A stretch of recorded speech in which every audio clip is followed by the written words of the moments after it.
15 seconds to live. And 10 seconds to live.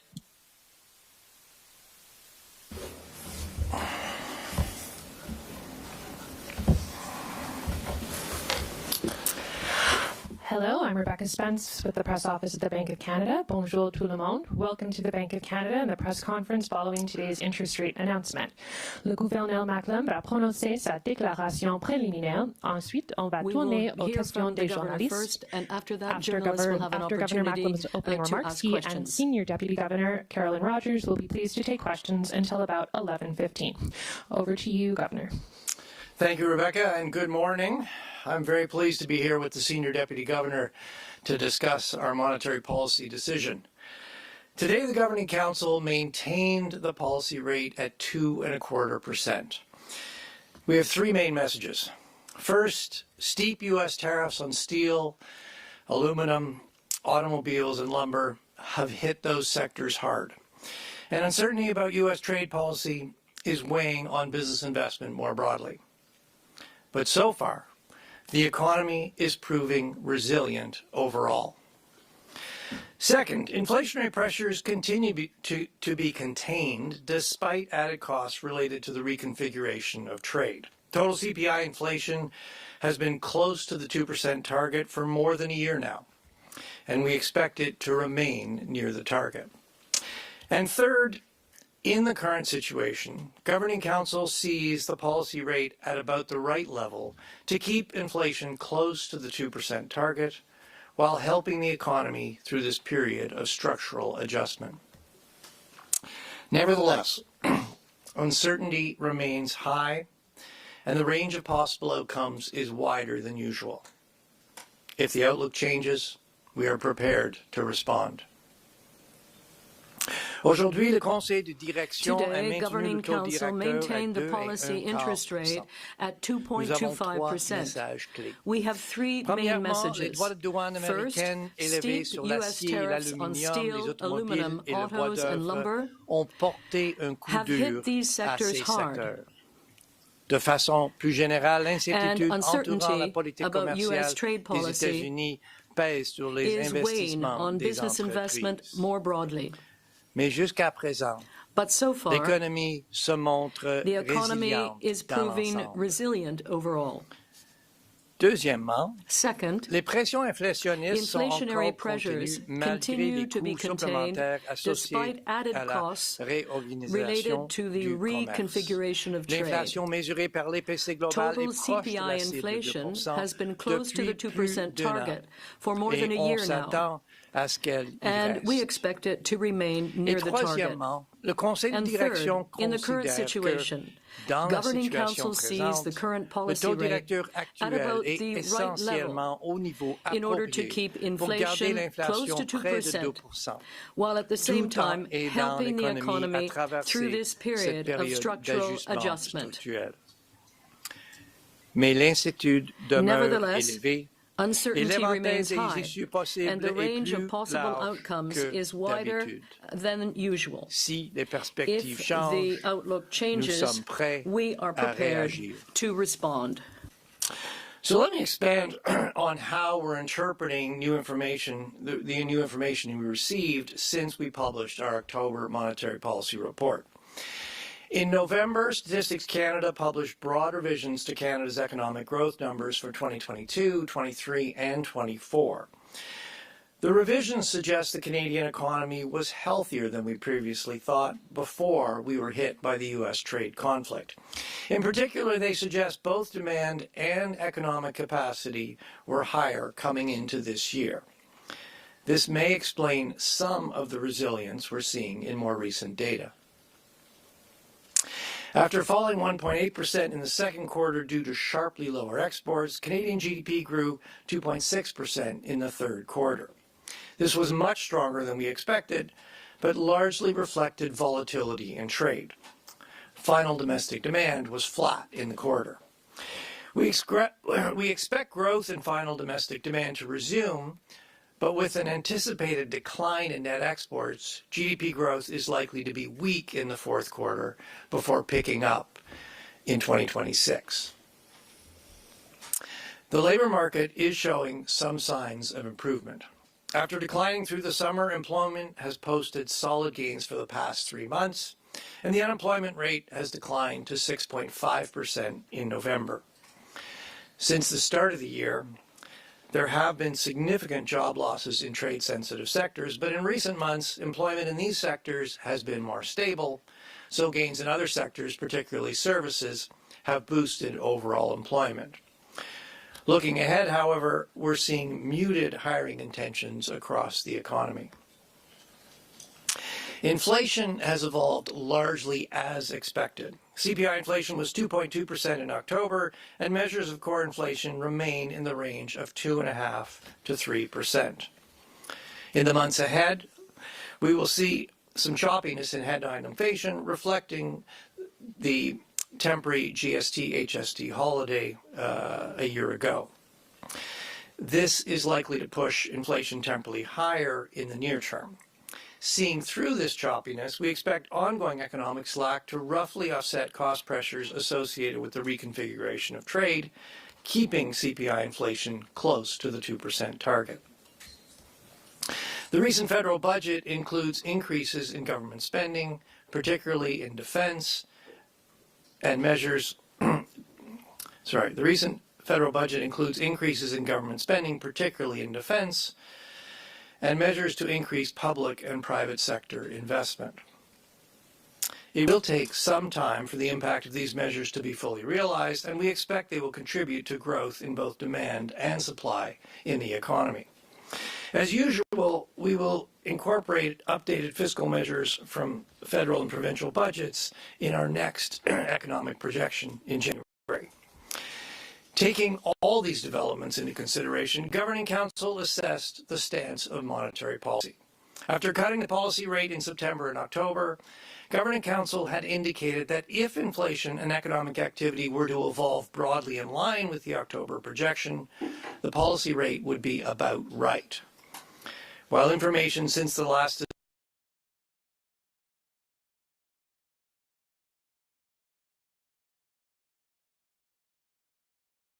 2026, and inflation will remain close to target. Governing Council therefore decided to hold the policy rate unchanged. We agreed that a policy rate at the lower end of the neutral range was appropriate to provide some support for the economy as it works through the structural transition while keeping inflationary pressures well controlled. Finally, Governing Council acknowledged that uncertainty remains elevated. This includes the unpredictability of U.S. trade policy, and in particular, the upcoming review of the Canada-U.S.-Mexico agreement is creating uncertainty for many businesses. There's also uncertainty about how the Canadian economy will adjust to higher U.S. tariffs. The volatility we're seeing in trade and quarterly GDP make it more difficult to assess the underlying momentum in the economy. Nous allons évaluer les nouvelles données par rapport à nos prévisions. We will be assessing incoming data relative to our outlook. If a new shock or an accumulation of evidence materially change the outlook, we are prepared to respond. Increased trade friction with the United States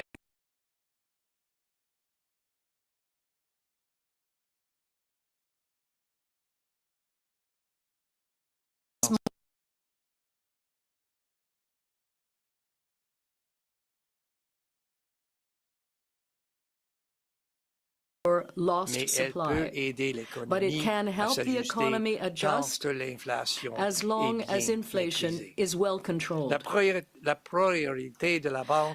of Canada is focused on ensuring Canadians continue to have confidence in price stability through this period of global upheaval. We will be assessing incoming data relative to our outlook. If a new shock or an accumulation of evidence materially change the outlook, we are prepared to respond. Increased trade friction with the United States means our economy works less efficiently with higher costs and less income. This is more than a cyclical downturn. It's a structural transition. Monetary policy cannot restore lost supply, but it can help the economy adjust as long as inflation is well controlled. The Bank of Canada is focused on ensuring Canadians continue to have confidence in price stability through this period of global upheaval. And with that, we'd be very pleased to take your questions. Thank you, Governor. We'll start with questions here in the room and then go to reporters who are joining us remotely. As usual, please limit yourself to one question so that we can get to every media outlet. Before asking your question, kindly state your name and affiliation. Avant de poser votre question, prière de vous identifier. Libre à vous de poser vos questions dans la langue officielle de votre choix. We'll start with Mark. In the official language of your choice. Mark. Thank you for taking the question, Mark Reynolds with Globe Mail. Wondering about the labor market. We've had 3 strong reports in a row. You seem to be downplaying a little bit, talking about weak hiring intentions, trade-sensitive sectors being hit. And so I'm just wondering how we should be thinking about how you are thinking about those 3 strong reports in the state of the labor market right now. Well, look, first, Mark, I mean, we're pleased to see the improvement in the labor market. As you said, we've had, three reports with important job gains. The unemployment rate has come down to 6.5% in November. It's ticked down through the last 3 months. Pretty big move in November. So look, that is encouraging. And I mean, if you look at what's going on in the labor market, we saw some big job losses in the summer. Those were concentrated in sectors sensitive to trade. Through the fall, employment in those sectors has been relatively stable. It's still weak, but it hasn't weakened further. And at the same time, we've seen some hiring, particularly in services, things like healthcare, personal care, recreation, and that's flowed through to the bottom line. So you're seeing overall employment has moved up. So that is encouraging. There is some resilience to the economy. What I would say, though, is, looking forward, it hasn't fundamentally changed our view. The Canadian economy is going through a difficult structural adjustment. That is going to take some time. When you talk to companies, they're being very cautious about their investment plans. They're cautious about their hiring plans. So, yes, we are pleased to see this resilience. But going forward, we continue to expect fairly modest growth. We'll go next to Promit. Hi, Promit from Reuters. Governor, taking it further, I mean, what is the source of this resilience in the economy? I mean, considering that we have tariffs and we have uncertainty about USMCA, why is this resilience coming from? Where is this resilience coming from? Look, it's a good question. And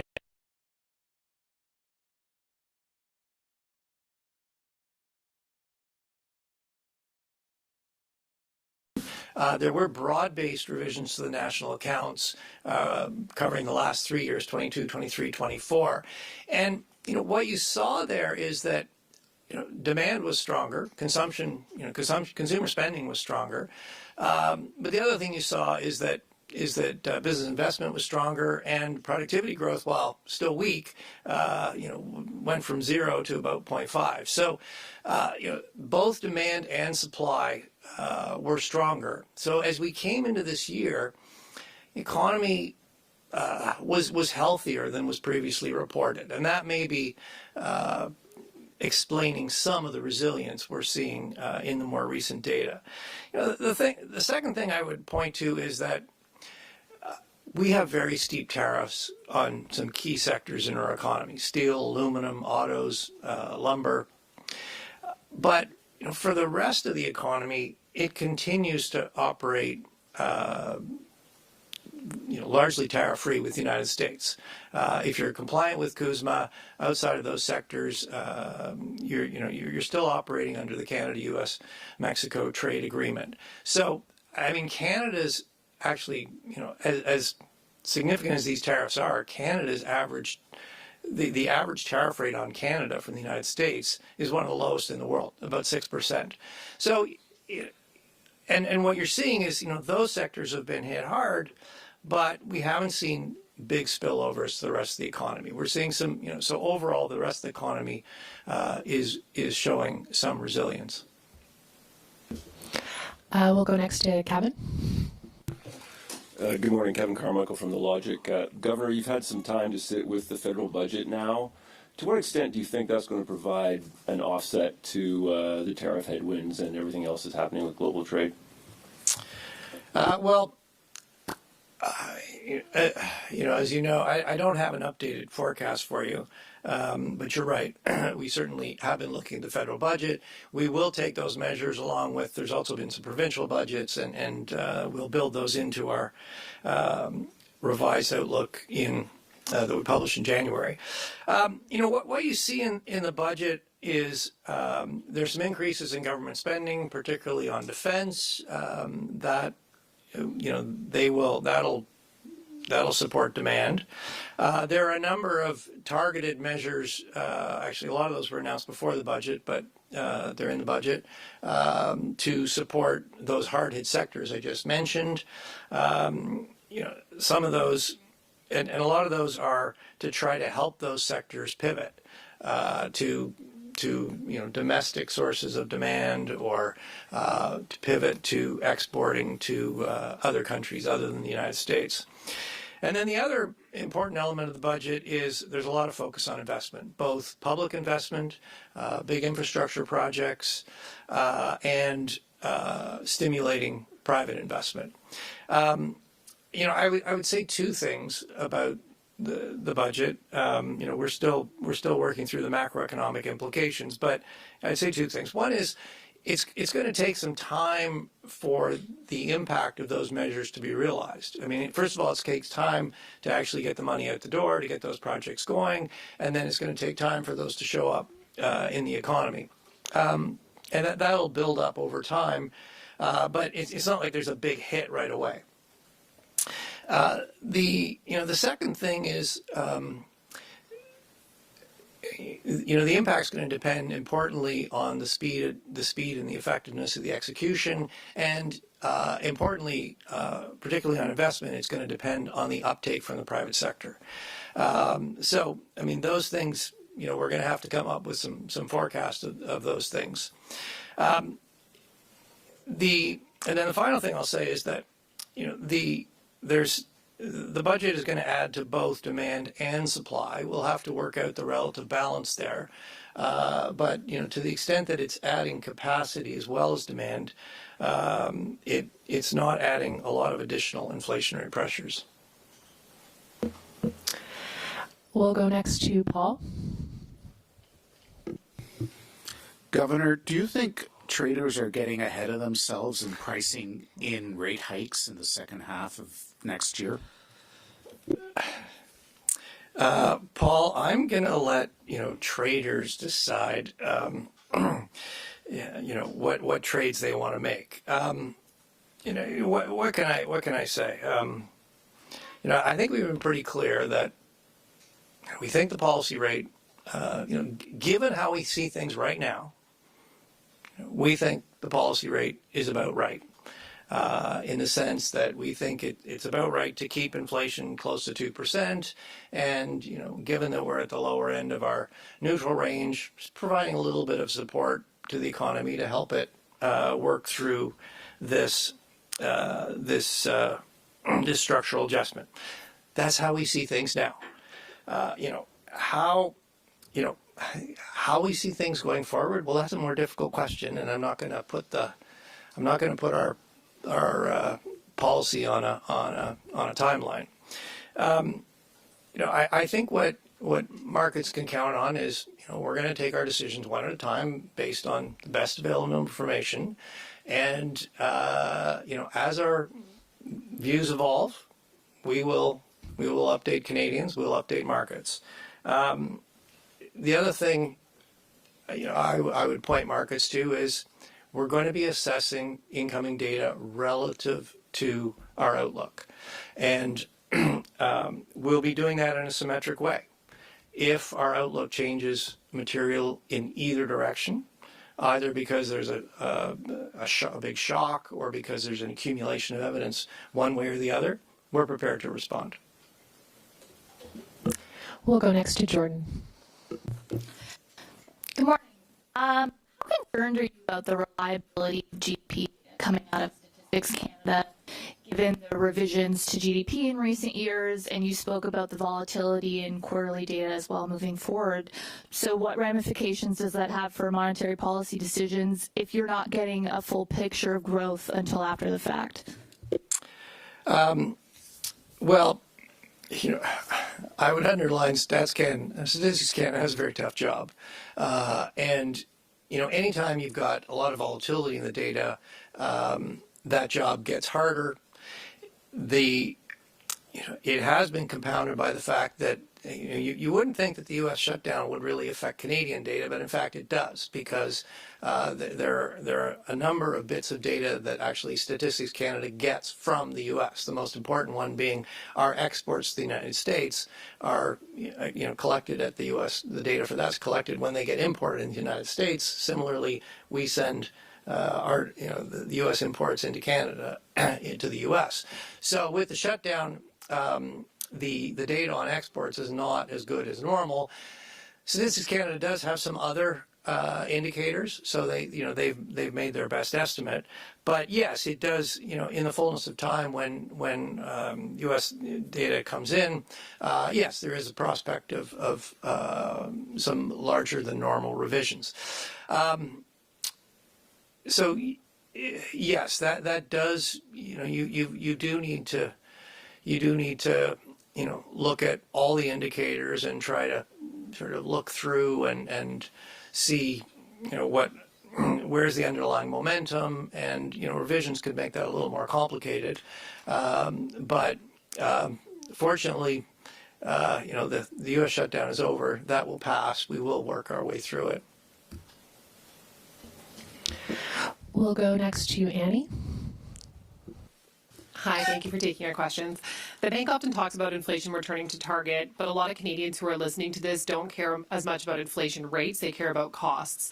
So how does your current policy rate take into the fact that prices remain historically high and wages aren't keeping pace? And what do you say to Canadians who are struggling with affordability this Christmas?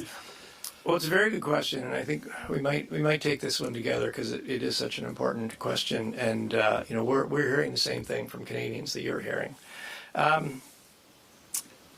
I'd say a couple things. First of all, inflation has been around 2% for more than a year now, but as you indicated, as we came out of COVID, inflation was much higher. Prices went up. And inflation's come back down, but prices have not. So yes, many Canadians are feeling squeezed by the cost of living. What I would underline is two things. One is it underscores the importance of keeping inflation low, so that incomes can catch up. The other thing I would stress is that we're not going to lower prices overall. That's not how. If we were to try to push the whole price level down, that would cause a severe recession in Canada. Nobody wants that. So we're not going to become, things are not going to become affordable by lowering prices overall. The other element, we need to keep inflation low. The other element to improving affordability is to grow income. And how do we grow income? Well, we need to improve our productivity. We need to invest more. We need to diversify our trade. That's what's going to grow income. With more income, then everything becomes more affordable. But do you want to say a few words about sort of what we're hearing from Canadians and some of the discussions we've had? Yeah, I mean, we have significantly stepped up our outreach to Canadians in the last 2 years, and we're hearing the same thing that you described. I mean, the CPI, the 2% CPI measures the rate of growth of prices. It doesn't measure the level change in prices that has happened as a result of CPI being higher than our target in the past. And Canadians are still feeling that. The other thing they're feeling is that where prices are still under a bit of pressure is food and shelter, things that you really can't avoid. So those things loom large for Canadians. We understand that. We don't target, as the governor said, we don't target any one price. We target the overall rate of change in prices. That doesn't change that level shift feeling that Canadians are dealing with still. But as the governor said, what we don't want, although it sounds good, the idea of prices coming down, that happens when the economy is struggling. So what we need to do is keep inflation at target and support the structural shift that the economy is going through. As the economy grows, it will support wage increases, and that will help over time fix that sense of affordability being tough for Canadians. We'll go next to Najut. Hi, Governor. I know you don't have a new forecast for the economy, but given the recent data, and as you say, showing that the economy is potentially more resilient right now, do you think that there's less slack in the economy than you forecasted in the October NPR? And relatedly, do you see the output gap narrowing over your projection horizon because you continue to have an output gap through till 2027? Okay, well, as you started, we don't have a new projection and we don't have a new estimate of the output gap to go with that projection. But let me say a few things. I mean, look, the bottom line is, the recent data, as we've discussed, is showing some improvement, and that is welcome news. But it has not changed our view that the economy is still in excess supply, and we continue to expect modest growth going forward. So, what are what are some of the data that you would look at as you assess the balance between demand and supply? Well, as has come up already, Statistics Canada published new, pretty broad revisions to the national accounts, and they showed and it was for the last 3 years, they showed GDP quite a bit higher. And if you look at why GDP was higher, it's both demand, particularly consumption was a lot stronger, but there are also important supply elements. Investment, productivity was also higher. So I would not interpret the higher GDP as simply an indication of more demand. I think there's both demand and supply elements to that. They're both stronger, and we'll have to be we'll have, before we get to January, we'll have to make some assessment there of the overall balance. The second thing I think people are looking at is the third quarter. It came in much stronger than we expected. We were monitoring 0.5. It came in at 2.6. And so, just sort of mechanically, that means the output gap is smaller.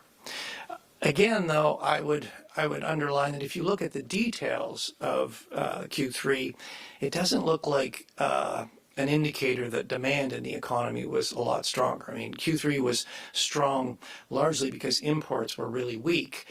Final domestic demand was actually flat.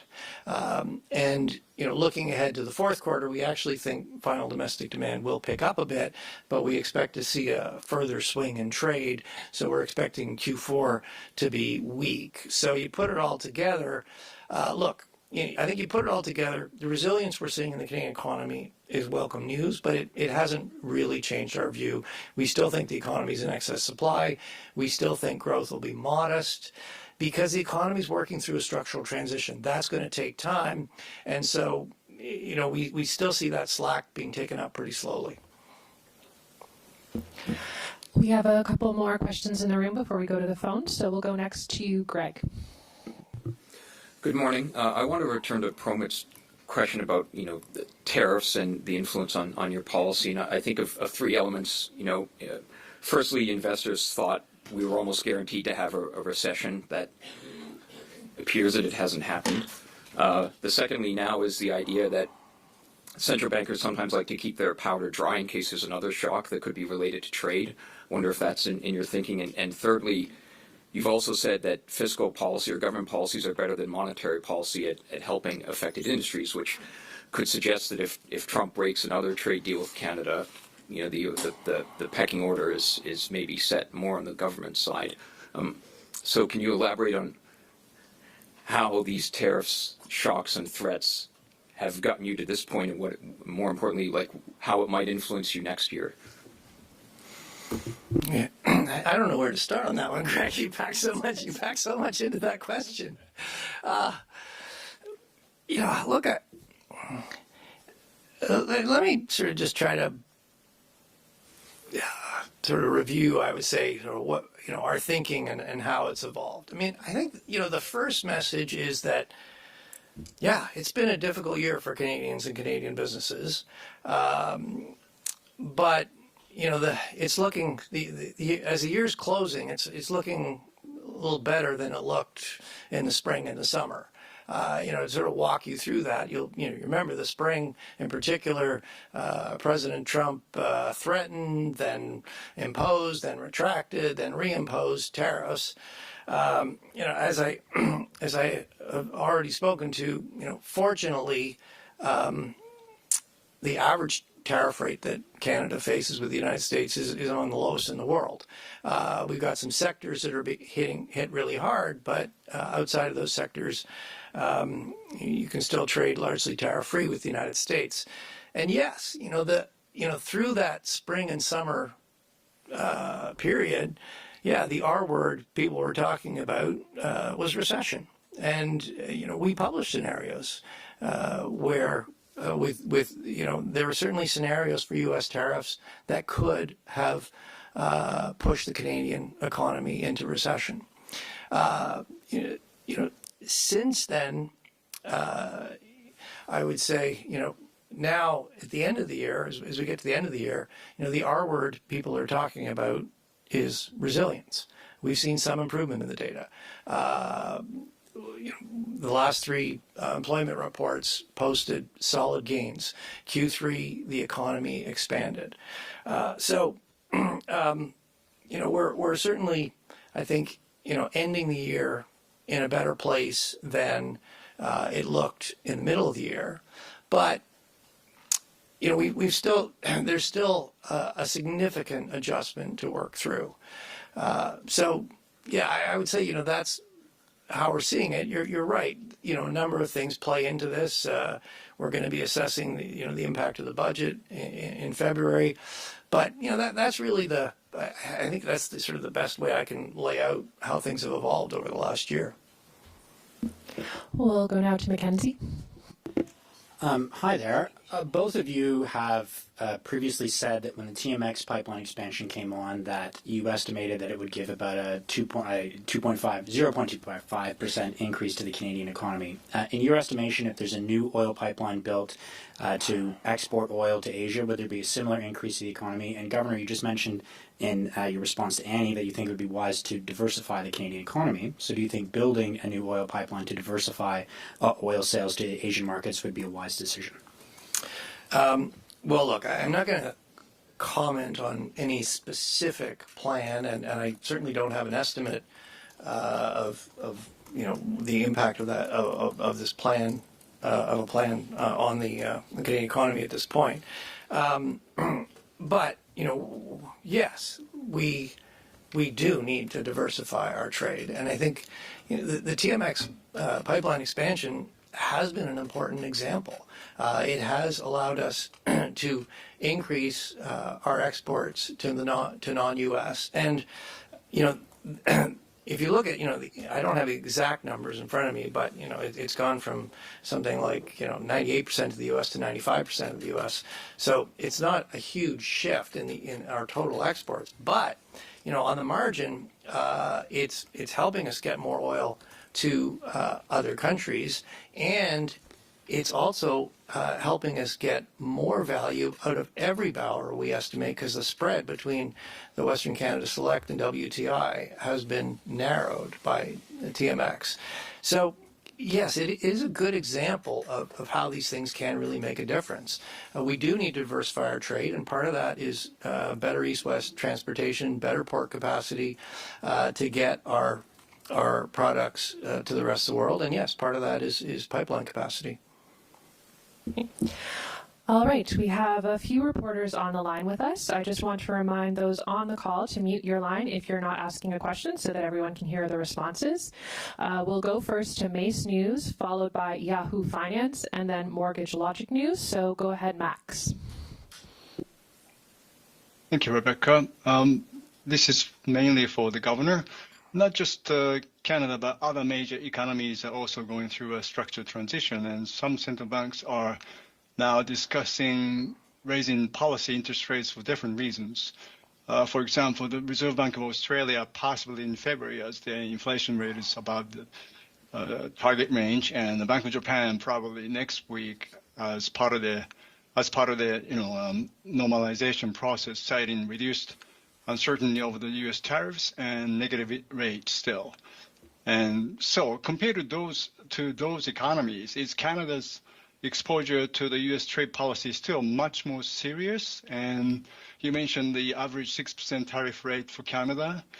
And are we still many months away from the need to even look at the possibility of adjusting the rates slightly higher? Well, I don't really have much to add on rates. I think I've been pretty clear.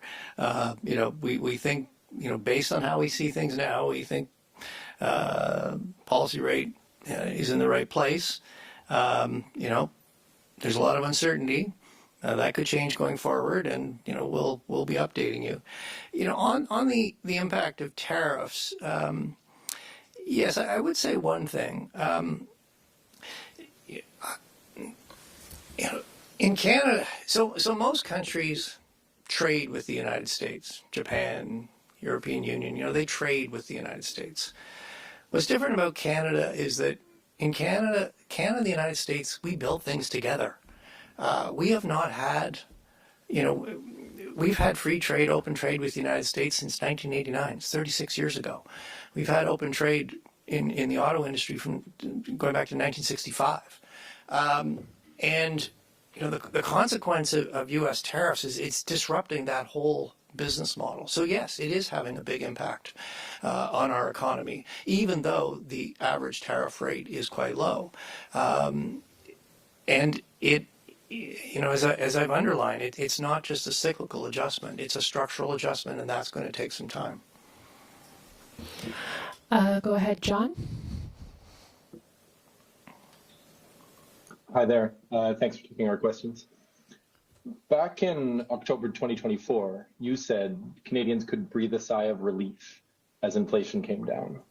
And so we're a year and a half into a cutting cycle, or at the end of one, but many Canadians are still worried about the economy, about their jobs, about their ability to buy a house or sell their house. With all the uncertainty you've highlighted through this year, what's your message to Canadians at the end of 2025 and going into 26? We might take this one together, but you go ahead.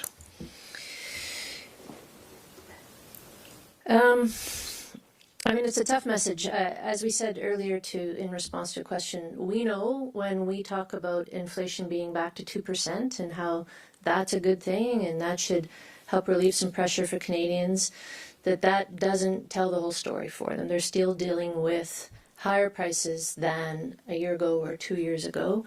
They're dealing with the constant threat of an escalation in the trade war with our largest trading partner. And despite the fact that the economy has proven resilient, there is a sort of an overwhelming feeling of uneasiness or uncertainty that I think hangs over Canadians right now. So we're acutely aware of that. The one thing that we will continue to focus on and continue to contribute to that picture for Canadians is to keep inflation at target. It's not going to bring prices down. We know that. We talked about that earlier. But it is a source of stability that we can add to a very uncertain picture.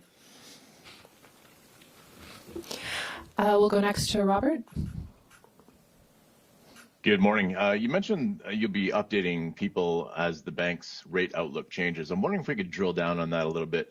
And the reason I ask is because in the months leading up to the steep 2022 hikes, over half of Canadian mortgagers were still taking variable rates, and it caused a lot of unnecessary pain. And so I'm wondering, can you talk about whether it's the bank's policy to warn the public as soon as it believes there's a materially higher probability of rates going up versus staying the same or falling? I mean, our policy is to call it as we see it, and as our, that's partly why we put out an economic outlook. This is when we put out an outlook, it's because that's our best assessment of where the economy is going. We know we need to be humble about that outlook. We know there's a lot of uncertainty. We know the situation could change, but we put that out because that's monetary policy has to be forward-looking. We're putting that outlook is because that's the basis, along with the risks that we're using to take our monetary policy decisions.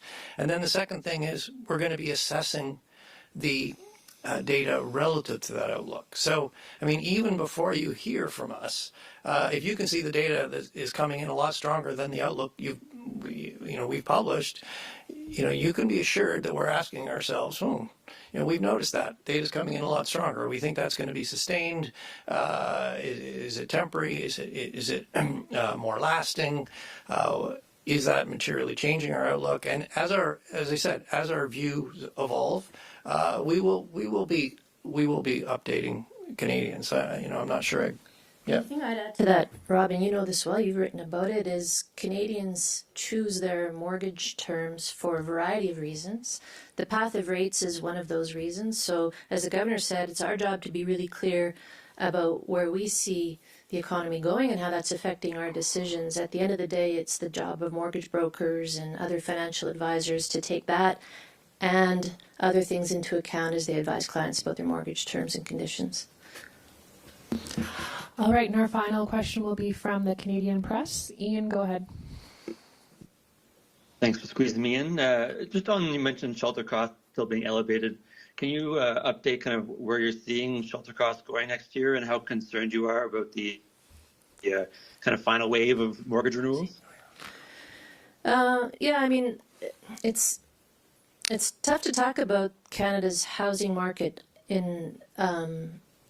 at a national level right now because there's a lot of regional differences. But I think generally we would say we see better balance in the housing market. Sales to new listings looks pretty balanced. Prices have come off their highs at a national level. They've come off their highs and look to be stabilizing. Overall activity looks to be better balanced right now. But again, that national picture masks some